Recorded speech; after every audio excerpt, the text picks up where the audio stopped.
No, good chance tonight, I think, because to be fair to Slovan Bratislava, coming into this game in good form. They've won their last 5.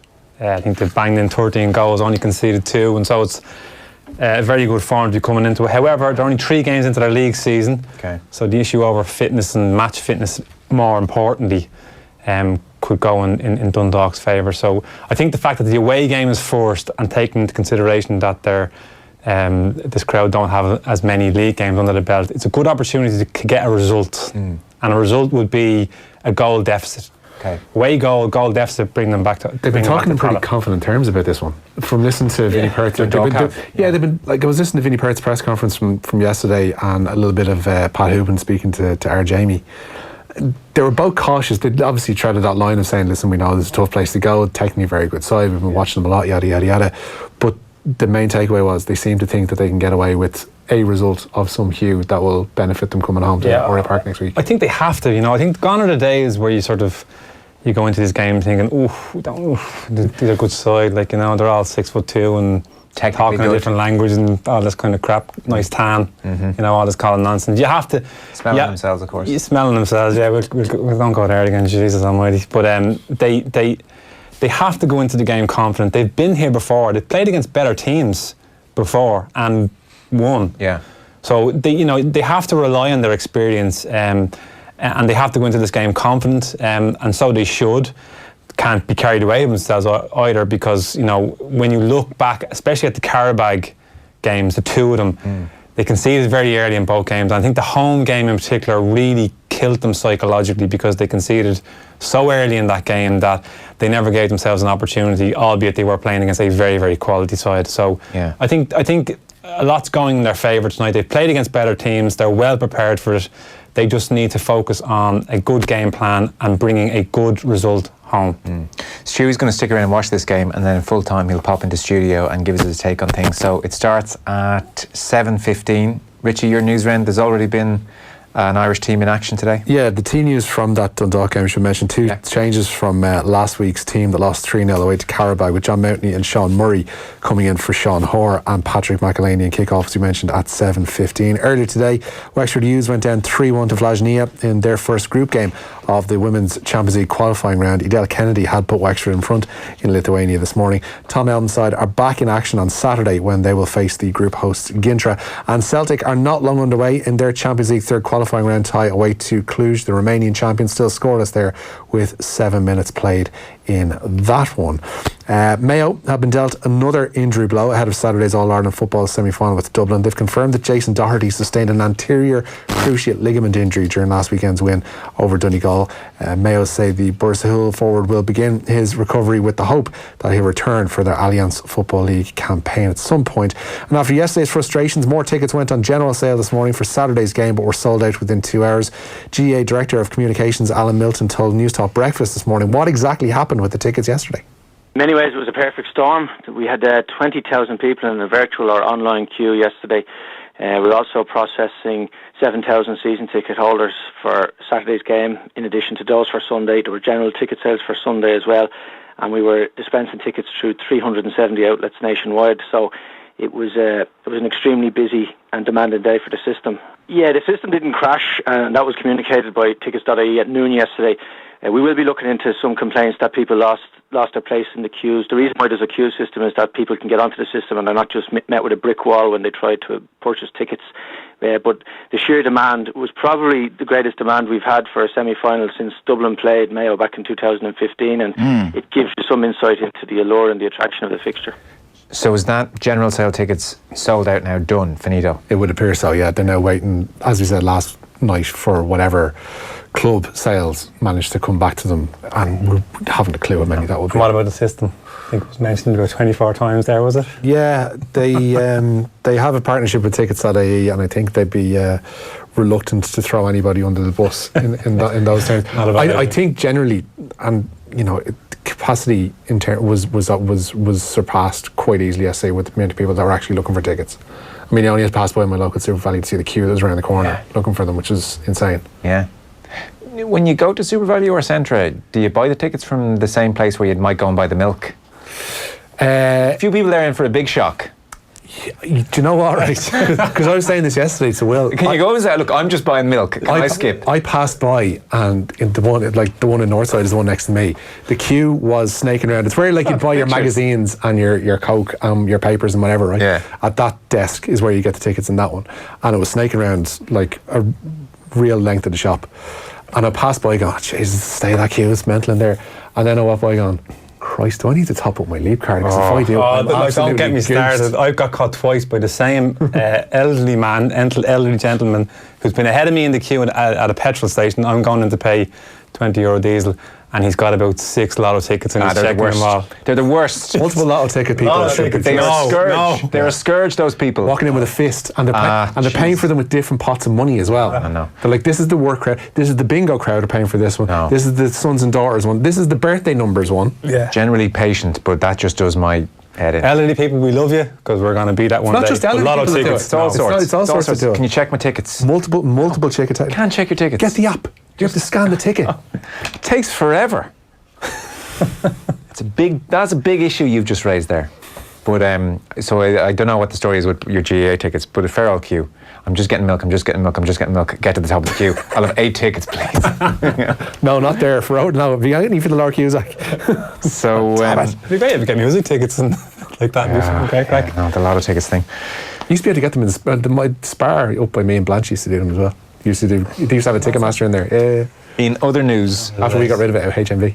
Lukaku is off, it's done, he's going. Yeah, the paperwork just needs to be filed on this one, it seems. Romelu Lukaku is finally getting his move to Inter. The Manchester United forward will cost the Serie A side as much as €80 million.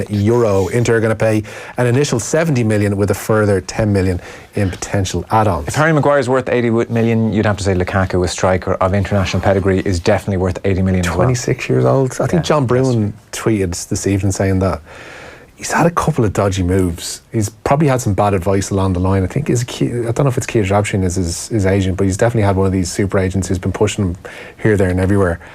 He probably just needs to settle down somewhere. Yeah. Get a couple of years, because there is a good player there. Absolutely. In other news, the more surprise development today is David Luiz. This is my favourite story, I think, of the transfer window so far. David Luiz has emerged as a surprise target for... Nice Brazilian pronunciation there. You see? The soft Z. We've both learned. That's impressive. I look, most people listening won't give a damn, but I just want you to know that I thought that's a touch of class there. It's these little things on which I kind of build my reputation. Luis. See, Stu, you're not even close. Luis. It just looks like you're chewing on something. It is Luis.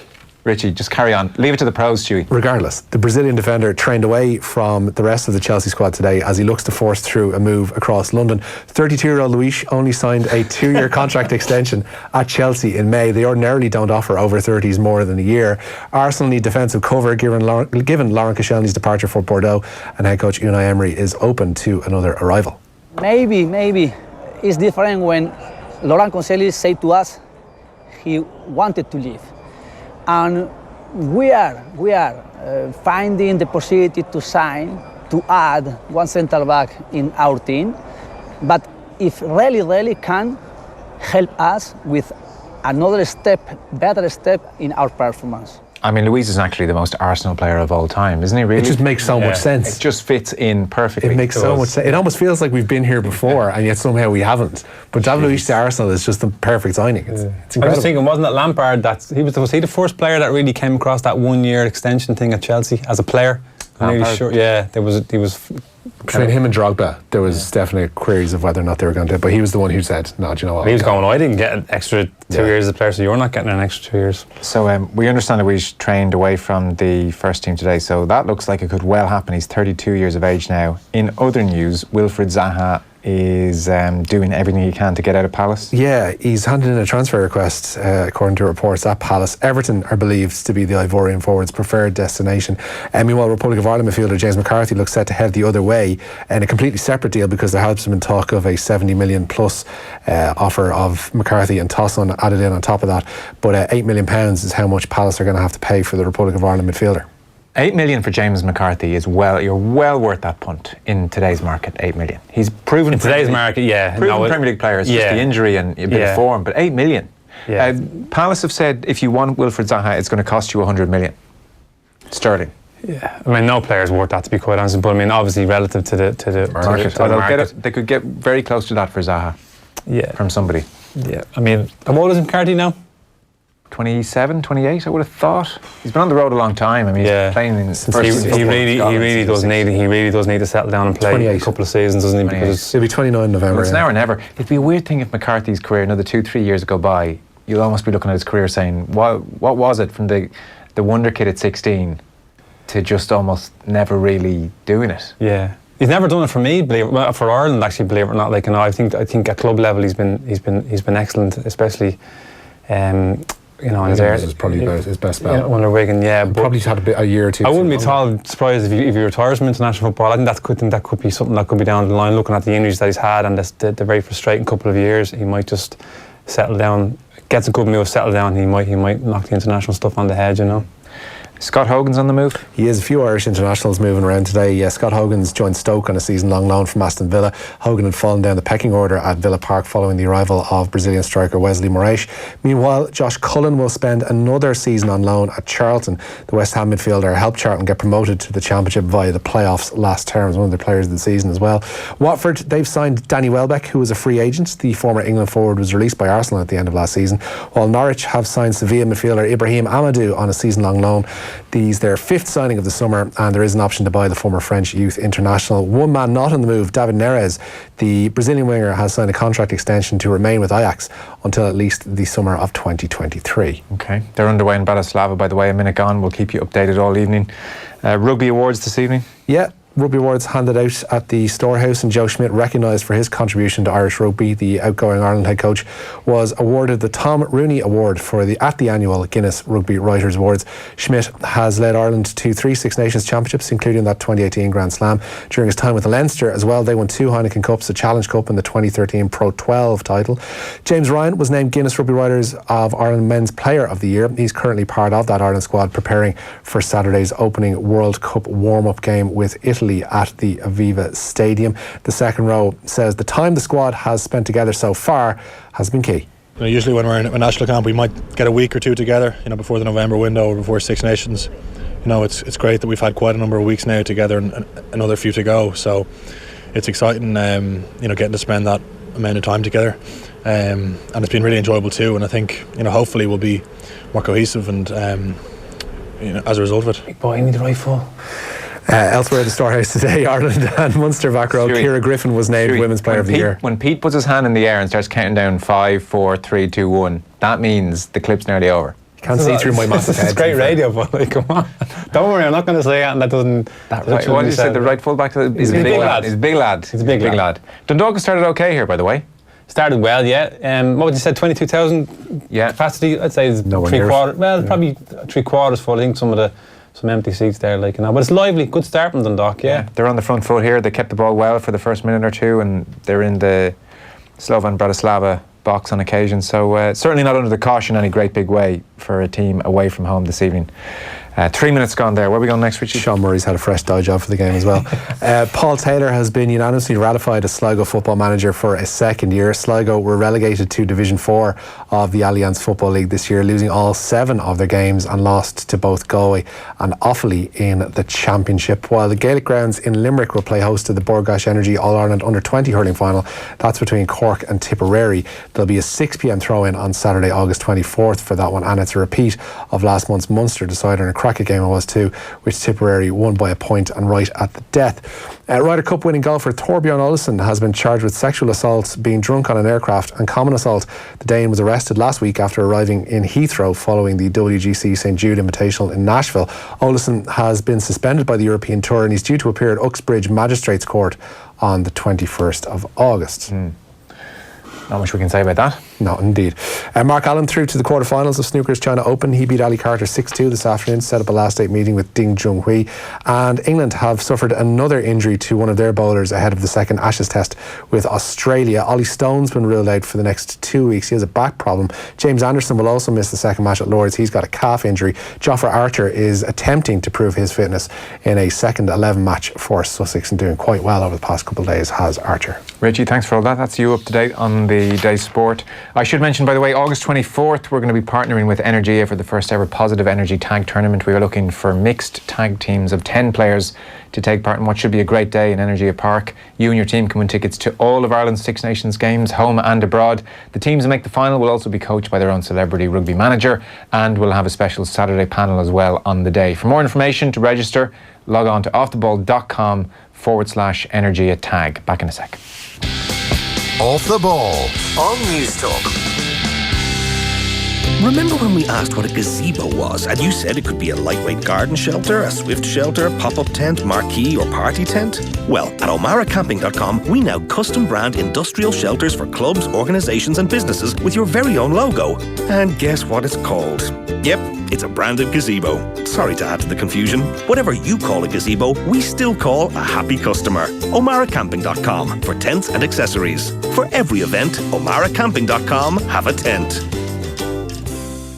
These days, we use our Wi-Fi for much more than we used to. Whether it's for our home computer, streaming television, games consoles, tablets, phones, or even our heating. All this can really slow your Wi-Fi down. But you have the capacity to take on whatever new technology comes along and keep things running smoothly with Vodafone Gigabit Broadband Superfast Fibre direct to the home. Vodafone, the future is exciting. Ready? Subject to availability in selected areas. T's and C's apply. See Vodafone.ie. Tired of having to plan and work around your laundry? Not anymore. Introducing the new Whirlpool Fresh Care range of washing machines and tumble dryers. Through the gentle steaming and tumbling of your clothes, Fresh Care appliances will work for up to 6 hours after your cycle has finished, ensuring optimal care for your clothes and perfect freshness every time. Our Fresh Care washing machines have been awarded with an allergy seal of approval and a 10-year lifetime parts warranty. For more information, visit whirlpool.ie or your local Whirlpool retailer. So, how much do I owe you? Nothing. Sounds too good to be true. Here, take my watch. Really? You don't have to, sir. You drive a hard bargain. All right then. My watch, my hat, and my favourite rugby shirt. Take it or leave it. But sir, it's free. What? Your PRSI contribution entitles you to a free eye test at Specsavers and glasses from our €59 range. Oh, I'd better put my clothes back on. Relax this evening and visit itsforwomen.ie. Great value car insurance for those on the go. Get the cover you need day or night at itsforwomen.ie. It's time to own it. Off the Ball. This is News Talk. Now you're welcome back into studio. We have Paul Pillar Caffrey. Does everyone call you Paul or Pillar? Pillar, yeah. Unless my wife's giving out to me, it's usually Paul. That's when you've done something very bad. Yeah. Thanks for coming into studio. We were just saying during the ad break there very briefly, hell of a weekend in Prospect now. Yeah, no, look, it's the weekend everybody looks forward to, and we 4 big guns left for the weekend. And look, this Mayo-Dublin rivalry has just caught fire again, and just as everybody thought Mayo were, the obituary was being written earlier in the season, and we just felt so sorry for them, and now here they are with their 2 hands back up, looking to claim a place in the final again. And I'm sure they'll give it a great shot at the weekend. And an incredible story this year of all years, like with James Horton coming back in and winning the National League, getting a bit of silverware and giving them a great boost. And then you would have feeling there were sure things to win out the Connacht title, and that'd be the best way for them to go. But no, couldn't do it the simple way. But what a resilient bunch, incredible. And as a sports fan, you'd really admire the story of Mayo GA over the last 10 years or whatever. I think this is the 7th out of the last 8 semi-finals they've been in, and they just keep on reinventing themselves and giving themselves a chance. And because they looked done in Killarney. Oh, stop. They looked over, they just did hit a wall. Absolutely, it wasn't a beating. They took a hammering. They looked off the pace. They looked as if they were a done deal. They'd no inventiveness about them. They just looked, we're waving the flag here, we're out of here. Yeah. But hey, last game at home against Donegal, who I must say I fancied myself. Right. But no, these guys, they have something deep in their bellies that enables them to stay alive.